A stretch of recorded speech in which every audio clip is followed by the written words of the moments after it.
Hey everybody, this is Talkative Carl back again for a discussion video.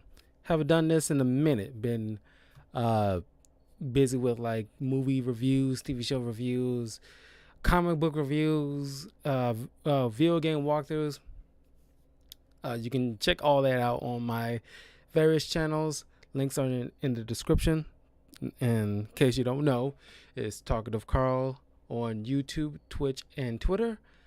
And yeah, it's been a minute since I did like a good discussion review.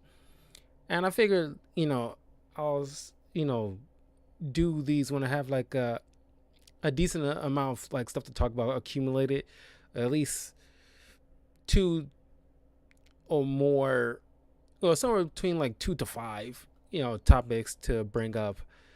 Uh, but yeah, this is something I've been noodling because I just found out today while I was at work on lunch break, and it just blew my mind. Cause uh, if you guys remember, uh, what was it? At least a month ago. It's not even been a month, I think, since it was announced that Tim Drake Robin was, you know, in the comics, entering a relationship with another man. And now he's been like classified as, not classified or labeled, but it's just he's bisexual. Now this kind of raised some eyebrows. I mean, like, if I can be completely honest, it's not, I'm not against any, the LGBTQ plus community definitely deserves a seat at the table. They definitely need to be heard. They should be represented in all forms of media. Don't get me wrong about that at all. But every so, like, it's like when you have an established character, and especially if a character that some writers feel like they don't know what to do with, they just slap a label like, okay, because Tim Drake, he's like the middle child of the Bat family, so people barely knew what to do with him half the time. So there's, okay, let's make him bisexual. Not only like get people talking and get more readers and blah blah blah. But I doubt there's much readers for Tim Drake since that announcement. You just, it's like, if I can quote Dr. Ian Malcolm from Jurassic Park, uh, you spent so much time, uh, thinking about what you could do. You never thought about that you should. And when this was announced, it's like, it was not that long after, like at least a week after the whole Tim Drake thing. I've heard from other various podcasts, and one in particular, like a podcast I watch, Comic Pop. Check those guys out; they're amazing. I love those guys, and they brought up a point. It's just like a guesswork, pretty much, which is like the way people in like the comic book world, the writers and everything like that, you can kind of, if you pay attention enough, you can kind of see where a certain pattern is going to fall. After Tim Drake thing went down, it's like, some people had like an inkling that, because like, John Kent was going into the same boat, because they, first and foremost, they aged the kid up. Super. I haven't read Super Sons, but people loved it, and it's just like Damian Wayne and John Kent, buddy cop kid duo, and it was fun. It was like a lot of people got a kick out of it, but then eventually, uh, do some misadventures with a resurrected. This is the one before even like what was it? Not DC Metal. I think it's like before the Doomsday Clock, DC and Watchmen type of crossover event that happened, that took almost like a long time before they eventually finished that sucker. But it's like a little bit before that, finally came to fruition. You know, Dr. Manhattan, spoiler alert, Dr. Manhattan fooling around with the DC universe, resurrecting. I hope I'm getting this right. I'm pretty sure I am right. It's been a long while. Probably like 2019 when this kind of thing happened. Resurrected Clark Kent's, Kryptonian father, and he's like, mind kind of warped from like, not PTSD, but just like through the course of events of like, Krypton exploded, and then he was yanked from that exact moment instead of dying with his wife. Dr. Manhattan yanked him from that exact moment, with him just being a little bit scarred from the blast fire, and him pounding around with like John Kent, and then through the series of adventures, somehow like I forgot how, but John Kent was aged up from a little boy to like, mid to late teens. I'm pretty sure like a good close to the late teens. I don't know the exact age. He should be 18 by this point. By surface standards. But internally we know he's by essentially he's a kid who just was like through some not timey wimey, but just like outside interference aged him up. And I know like I'm pretty sure there's gonna be writers at some point going to put all that back into place and make him a kid again, to bring Damian, and I'm pretty sure they're trying to subtly make Damian's outside appearance look more teenager instead of preteen. He's always been like a short stack kind of a kid, but he's trying to make him look like roughly the same age as John, just trying to like, so it won't look like weird that, Damien is still like a little kid and John is like a full-blown teen. And it's like now they gotta make Damien look, at least appear to be like, entering his teens, so that way it doesn't look like weird. But I see a photo today on my Facebook feed, like there's like a splash page of John Kent, kissing this, guy who's apparently, I think, is a reporter. And it's like a little tagline there's like, oh, John's just like his dad, he's into reporters. And like people had like an inkling that this was going to happen, because you see, like I was talking with somebody at work, and I was telling him like it's like some of the writers, or even the people behind the writers, don't consider, or even they have considered, but just didn't put enough effort into it. I'm not sure what's going on behind the scenes, but just what appears to me personally is that they don't take the brain power or like the time to just make like, despite if people gonna read it or not, at least put forth the effort of making a new character, make him part of the LGBT plus community, him or her or they, for the non-binary individuals, and put that on them, instead of like taking an already established character who had like, I know people like people like would like to say like, oh, sexuality is fluid and everything like that. That's not always the case, in my opinion. I mean, like, I can't really speak on that. I know it's kind of like a touchy subject for like a cis male to like, talk about what like a person would feel or what's inside their head. I honestly cannot stay on that. I'm just saying personally, it's just like you're messing around with already established characters. I mean, if you was gonna make John Kent part of that, you probably should have set that up from the jump.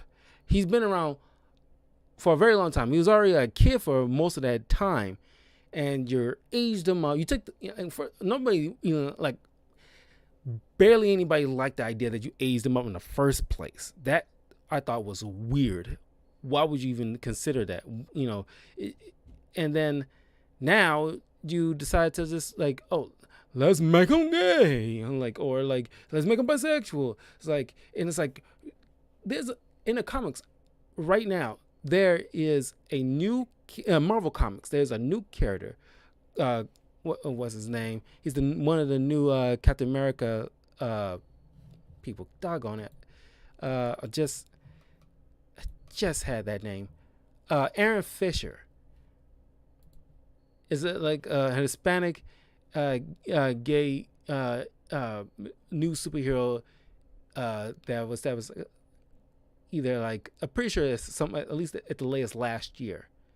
He's a brand new character, and like he's like, he had like a run of his own. Now he's in part of like this mini event with Captain America, like United States of Captain America, whereas like, you know, all the people who took up the mantle of Captain America in various parts of the U.S.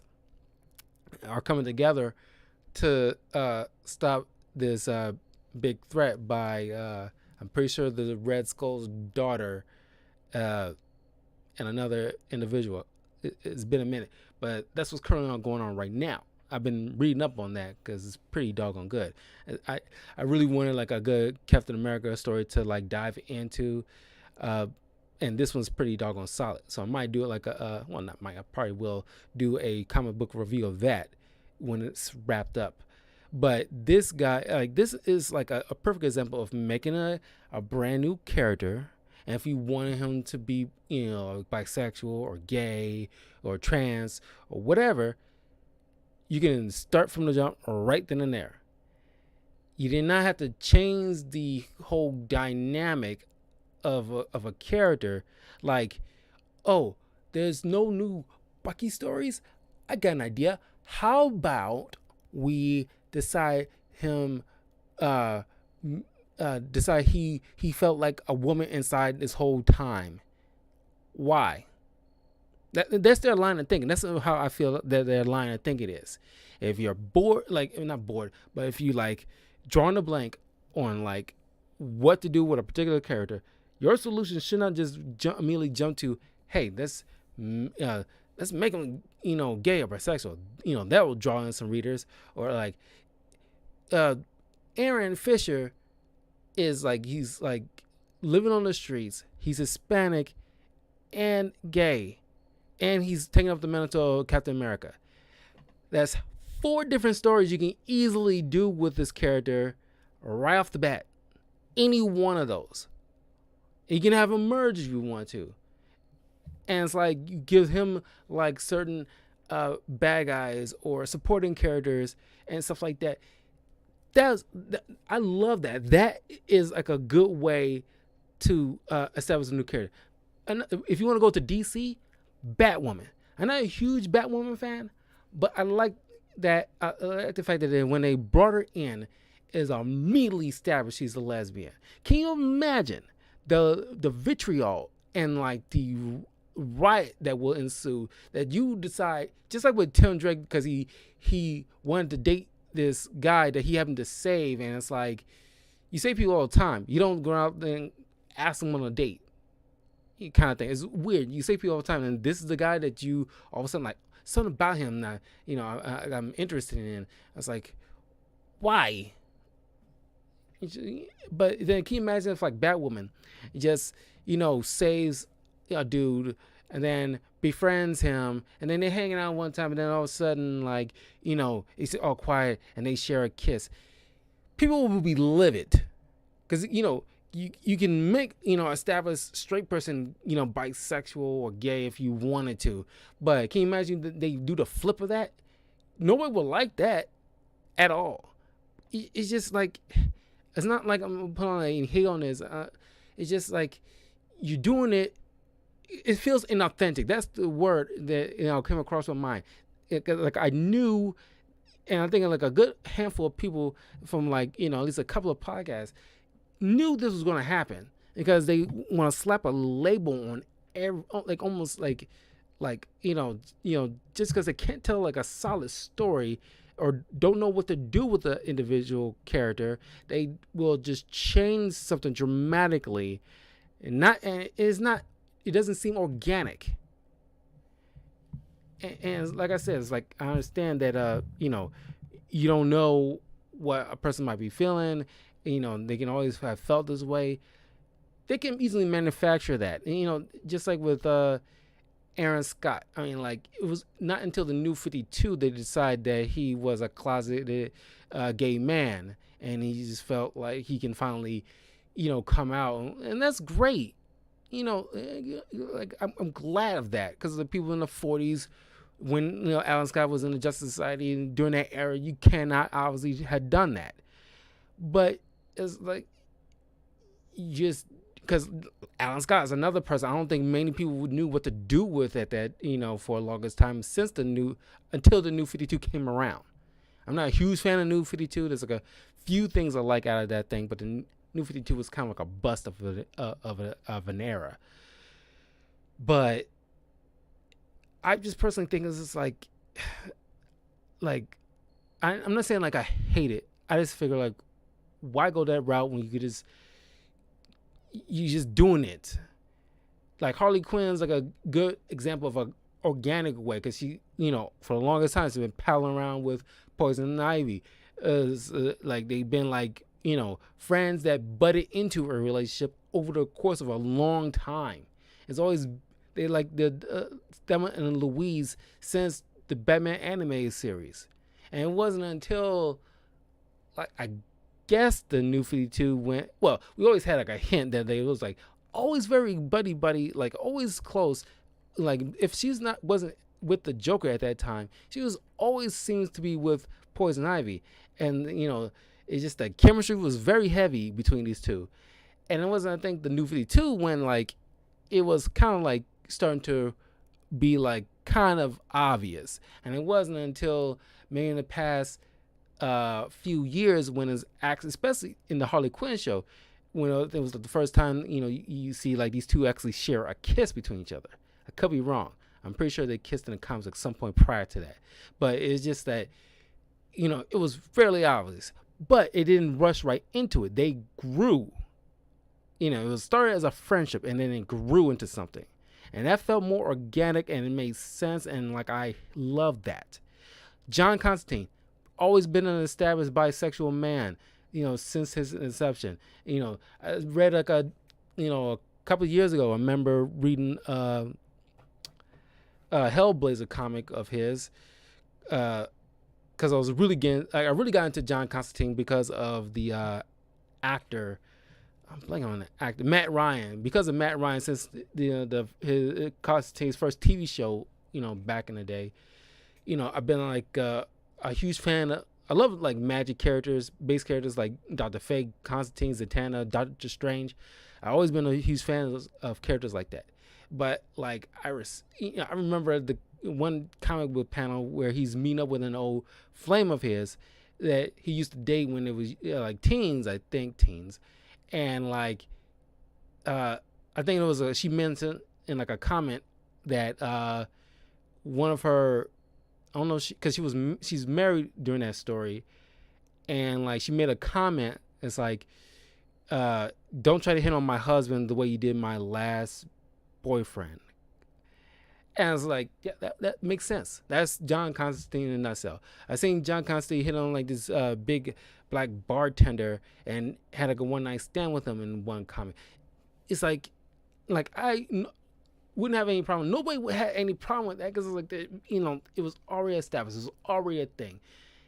He wasn't like he was like a straight dude from the jump, and then 2 weeks ago they decided to make him bisexual. That just be out of the blue. It's not organic. It doesn't. I wouldn't say it doesn't make sense. It's just like you doing it just to get readers that I'm pretty sure will, after a month, will just like lose interest. Because like I said, with I use the Aaron Fisher example, you have like several different takes stories you can do with this guy. He has a Captain America mantle.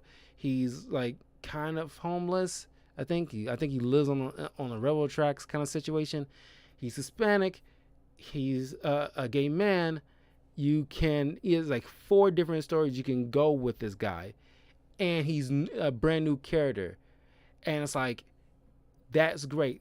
That's what needs to be done, and tell good stories with him, so that way word get around, so more people will be reading this. If you half-ass it, of course nobody's gonna read like, oh, they got a brand new character, and it's like, and you flounder it, or at least like half-ass it, or just don't give it your all. Like the way you put so much effort in every Batman comic known to man, because everybody wants to do a Batman comic, because everybody wants, like, oh, I got an idea for Batman. You don't say. Like, get in line with the thousands of other people right out the door. It's like, use that same energy to put in some new characters. I think they have a new character called Naomi in the DC comics right now, and it's like, and she's getting like major buzz, and like, put that energy into that. New characters. If you want to make them like right from the jump, a bisexual, straight, trans, whatever, do it from the jump. Don't just like do it because it's popular right now or is in, or you get more readers that way. You get more readers if you have like a brand new person that you want to introduce, and like, hey, guess what? He's also part of the LGBT plus community. And he's like cool. He or she or they are just cool, badass powers. They got a story to tell. It's like, and then also like Aaron Fisher is a young dude, so it's like he's kind of like Miles Morales when he started out. He's like he's new to the mantle. He's green. He's gonna make mistakes, and he's like just like with Kamala Khan, and it's like she had to learn the ropes before she become like get it right with a superhero gig. But yeah, that's my take on it. I just thought it was very just out of the blue kind of thing. Like, but not out of the blue. I kind of, me and like at least a few other people out there kind of had a hint that it was gonna go that route, and it's gonna seem so inauthentic.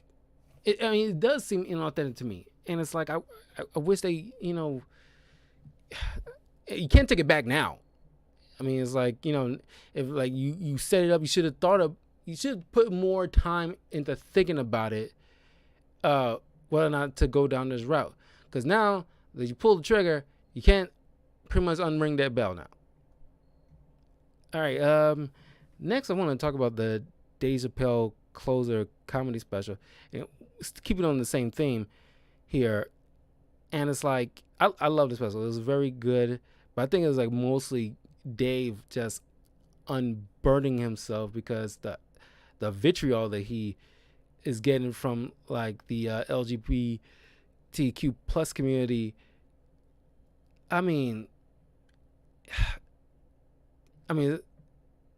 It seems like one of those moments where it's being taken way too far. I love Dave Chappelle. I don't believe he has. If you have any brain cells, honestly, to be frank, you should know he doesn't have any kind of hate in his heart. And the fact that you can't seem, I can't, paint a whole brush around the community, but those few who are, because I'm pretty sure it's just a few that's very loud, are just dogpiling on him over jokes and a story he's telling. And he's like, have you ever heard of the term comedian before? He's telling a joke. He's like, I'm pretty sure it's like in reference to the last special, not this one. But and it's like he mentions that he used the rapper the baby like as a comparison because he should have probably clarified on that one, because like he just said like, oh, like the baby shot a guy at a Walmart and nothing happened to him, even though it was a self-defense. He should have just elaborated on that. But like I said, he should elaborate on that, but people just harping on that sentence because they had to do their research to figure that out, but they didn't bother to do that. They just want to harp on what was said right in front of them, because it would have. I think you even mentioned like Google it. Yeah, it will help if you Google it, and so you can see what he's talking about, and you can get the full spectrum of the story. The baby was offending himself, and he wasn't charged, and but the pretty much joke was, you can literally he could literally shoot somebody in the store, not get in trouble, but God help him if he hurts a gay person's feelings. I mean, it's a joke, but it's also true. It's like that's a mark of a great comedian, if that there's truth to their jokes, and it makes you think. Yeah, I mean, there's plenty of people who was saying like a very over the years very dangerous, disparaging things to the community, and they have a right to like march and everything, and make sure like they have equal rights just like the rest of us. Like there's no question about that. They deserve every bit of rights as everybody else, and respect and love. And I just wish they kind of like at least those few practice what they was preaching, and like see that this is a man that's not like that. I mean, it would be a different story if Dave Chappelle, all his specials was just none but trans jokes. Then you will have a case and a leg to stand on. But no, a great comedian like him will give everybody the business indiscriminately. He gave jokes about black people, white people, the LGBTQ plus community. He just Hispanic people, Chinese people. Everybody gets a turn. But the fact that y'all, at least a few of y'all, are harping on that the specific thing is kind of proving his point that you attack instead of just like having like at least having like a dialogue, but you don't take the time to read the context or appreciate the nuance of what he's saying. All you heard was just like the surface level words and just attack, and it's like, and you can hear in his voice that every once in a while he's like he's kind of skirting that line of being like serious and then jokey, but you can tell like it kind of bothers him because it's messed up. And the fact that he at the end he's talking about a comedian that he knew that was trans, that he befriended over the course of like, or at least a few years. I'm not sure. I can't remember how long he said he'd been friends with that person. But they cracked jokes with him. Like he brought that person on to open for him a couple of times whenever he was in like San Francisco, and like hung out backstage with other comedians. Even though like there's been times that person bombed on stage. There's been other times when even off stage they said some funny stuff. And one time when Dave was like getting all this hate on like online and stuff like that, that person stepped in and defended Dave because like that person knew who Dave was, knew what's inside his heart, knew he wasn't like that, and defended him like a good friend would. It's like, I'm not gonna let you talk bad about my friend. I mean, it's like, like imagine like like Chris Rock is best friends with Adam Sandler. If Adam Sandler decides to make a joke about black people, this is almost fun joke. You know what we're in for when you go to a comedy show. It's like, that's why I usually hesitate on going to comedy shows. Like, I've been to one comedy show and that was D.L. Hughley, and I was like, in the back of my mind, I was like worried that like, because comedians usually like to point people out on the front row and make jokes, but I'm not gonna like if something like that happened to me, I'm not gonna like get offended or whatever he might point out.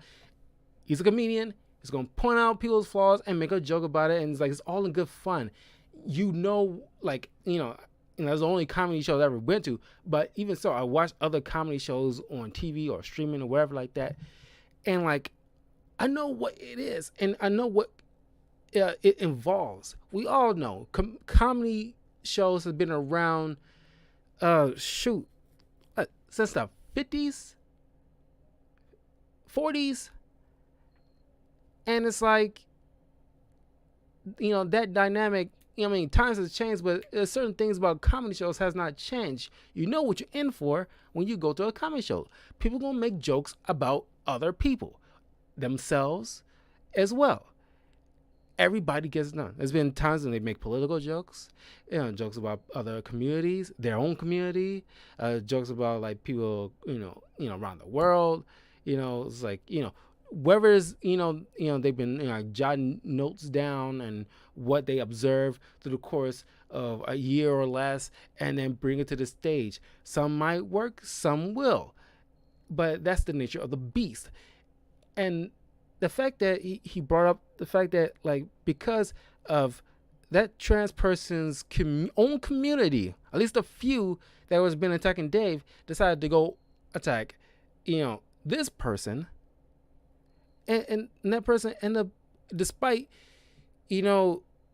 all they went through so far, and like took the courage to get on stage, and I applaud that person. I don't think I'll have that kind of courage. It takes guts to go on stage, put her heart out. It's that old adage that I like to, at least try to live by. It's better to try and fail than to not try it all and then regret it. I mean, I like to see any one of them do what that person did, and watch them probably bomb worse than that person did. At least that person took the effort, time, energy, and the work, because they like working with Dave and like trying to like brainstorm and trying to hone the craft, because they put in the work because they love the comedy that much. And the fact that because it probably didn't help. I don't know what other things is going on in that person's life, but I'm pretty sure those few people attacking that person did not help, and that person ended up taking their life, and it was sad. And it's like, what do these group of people have to say about that? As much as they've been fighting for gay rights and everything like that, to make sure like people who are living their truth don't do those kind of acts anymore, because a lot of people of that community end up taking their lives, most other communities, despite whatever's going on. But they should be feeling like very bad and horrible about themselves, and step up and say like, I was this tweeter, I was this person on the tweet that was attacking you, and then I said some stuff to this person, and I regret it, and blah blah blah. One of them should be like, at least stepping up and owning their crap, because that person's death is on their hands. They might not have been like the root cause of it, but they definitely the ones that like kind of like pushed that person over the edge by just attacking. And it's like at a certain point, it's like all because it's all stems from a joke, and it ends in a tragedy, and I'm pretty sure because that person had children, and Dave making sure like he put in money to make sure that person's children goes to the good college and everything like that. And I'm thinking, like, I think a lot of people agree, those people who've been like the LGBTQ plus community, because of the few that's in their group who puts that person over the edge like that, they should be putting the bill for that money, not Dave. Dave wasn't the one attacking this person, because that person knew who Dave was, deep down in his soul, and like they understood what was, he like, like he's a comedian, he's telling jokes, he's the best comedian alive. And it breaks my heart, and they should be the ones that put in the bill for those children's college funds, and not Dave, because Dave wasn't the one responsible for that. Dave loved that person, and befriended that person. He didn't have to do that. He met this person a while back, at one of his comedy shows. He heard this person's story, he called this person called Dave his hero, and he wanted to be a comedian, and he looks up to Dave, and Dave took this person under his wing, and he did everything he could to make sure this person's living out their dream. Brought him on stage for his opening act, despite whether it worked out or not, whether he got booze or whatever. It doesn't matter.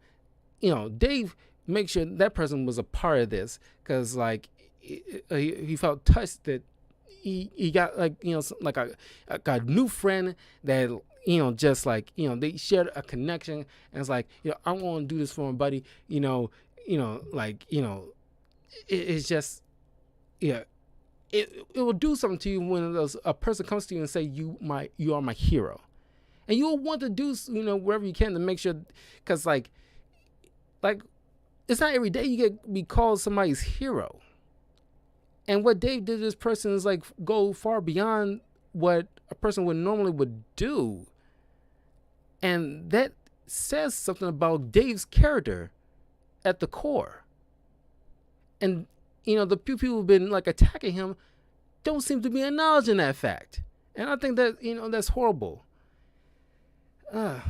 It's just a sad thing all around. And Dave, Dave definitely deserved better. That person who took their own life definitely deserved better.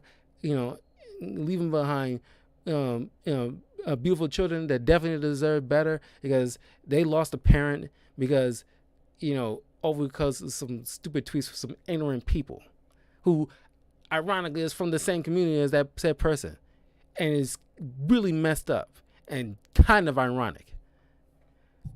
Last thing I want to discuss is this is a brief thing, but it's a funny story I heard about today. This wedding Photog was going to this wedding. He was I think it was a woman. She was best friends to the bride and groom. Got the invitation to their wedding and so forth, and because they couldn't afford a photographer, given whatever else they had to pay for when it came to that wedding, they asked this friend to do them a favor, to take all the wedding photos for $250, because they didn't have much money else to spend. And as a favor, the friend was like, okay, yeah, I'll take $250. I'll be your photog. It's not a problem. It's a favor. It's cool. And they've been taking pictures from apparently 11 or 11:30 a.m. and all the way up to 5 or 5:30. And around that time, the person, was getting hungry and wanted to get something to eat. And I'm pretty sure it was the bride and or groom, but pretty sure it was the bride, mentioned, told them no, you can't eat. You the photographer, you can't eat. I was like, why she can't eat? So, and apparently she didn't get no breaks and can't get anything to eat. And it's why? And because of that, the photog, it's oh, okay. So because of that, she deleted all their wedding photos, everything that she took, which I don't know if it doesn't appear that she backed them up on a cloud or anything like that, but she deleted all the photos. And it's it seemed on the surface harsh. I think it probably would make more sense that to just hold the photos hostage until the bride and groom make things right with that person. But I'm not going to begrudge that photog for doing what she did, because how are you going to have somebody taking tons of pictures after picture after picture from 11:30 to 5:30 all day, no breaks, and don't let them eat just because they're the photog now, so you can't eat. So what are you gonna do with the original photogs? You was gonna let them eat either just because they was taking pictures all day? Besides, you probably would have to spend a lot more money for those original photogs, but you just and that friend was gracious enough to accept just the 250 to take all these pictures for most of the day. But you couldn't, at the very least, let this person eat when they got hungry. This could have all been avoided. You just let them eat. So now you out of pictures and memories, and you can't do them over. So you kind of played yourself. Personally, I think they played themselves. What they did was wrong. And it's like, it's on the cusp of, I won't say it's full-blown slavery, but it's like, it's indentured kind of servitude in a way. You're having them work, for so many hours with no breaks, and you not feeding them. What's that say about you when you line all that up? That is just straight up bogus as hell. You will not, it's like, whatever happened to like doing to others as you want them to do unto you?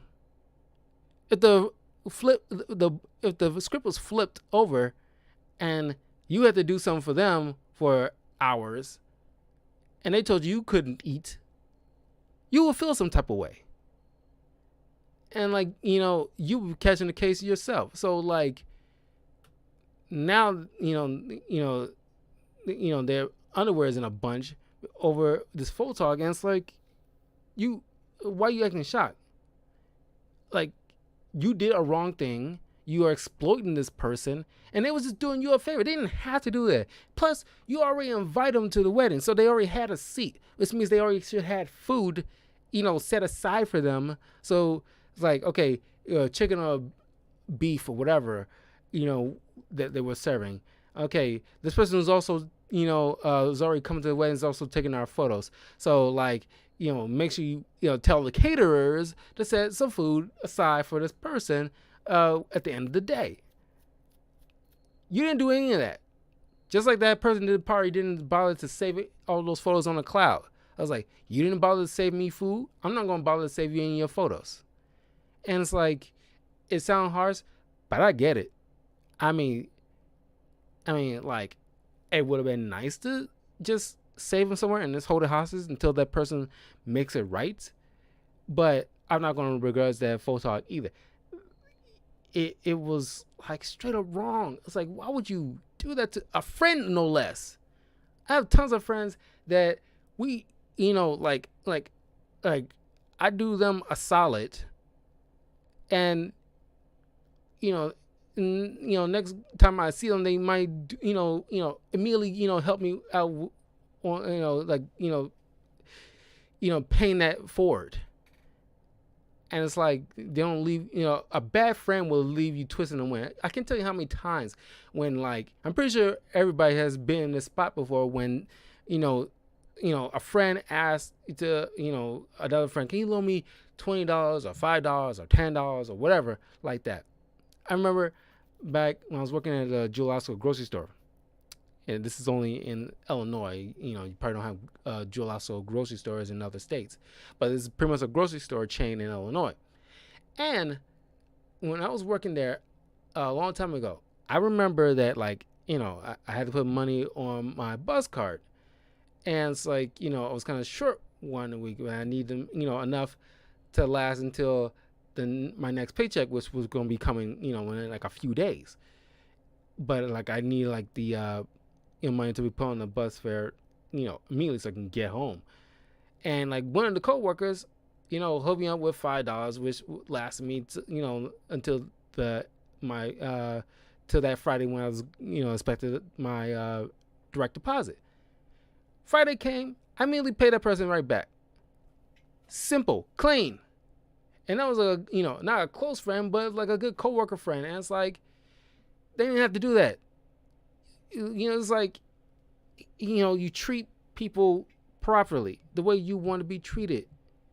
The fact that what they did was grimy, it was wrong. And it's like, you know, you might view it as being petty by deleting all those photos, things that they, memories that they, will want to be cherished and shared amongst their family and future children. Sure, that seems petty, and nobody's denying how petty that is, but nobody's gonna begrudge those people that Photog either, because anybody who's in her position will probably either do one or the other, save the photos and keep it hostage, or just delete them outright, depending on how like petty you are.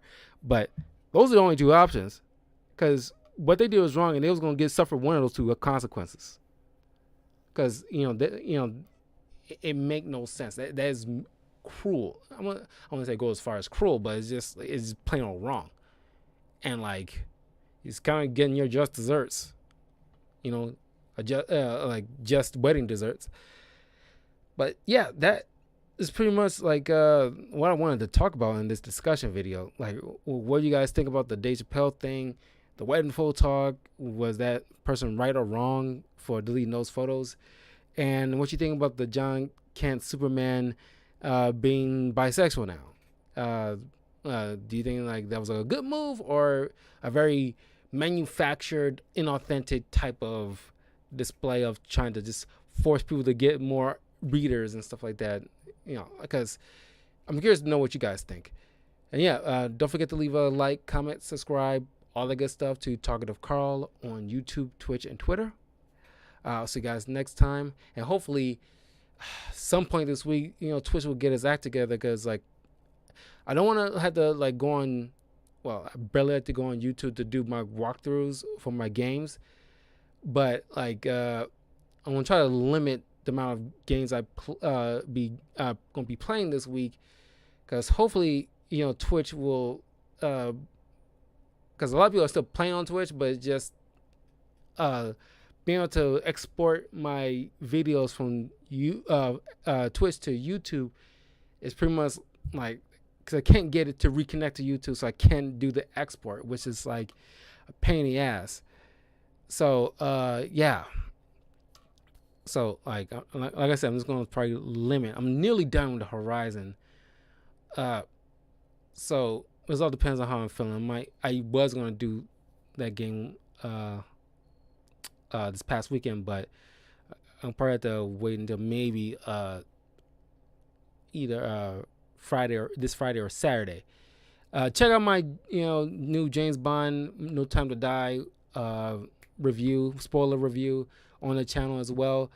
And yeah, I'll see you guys soon. Take care. Be safe.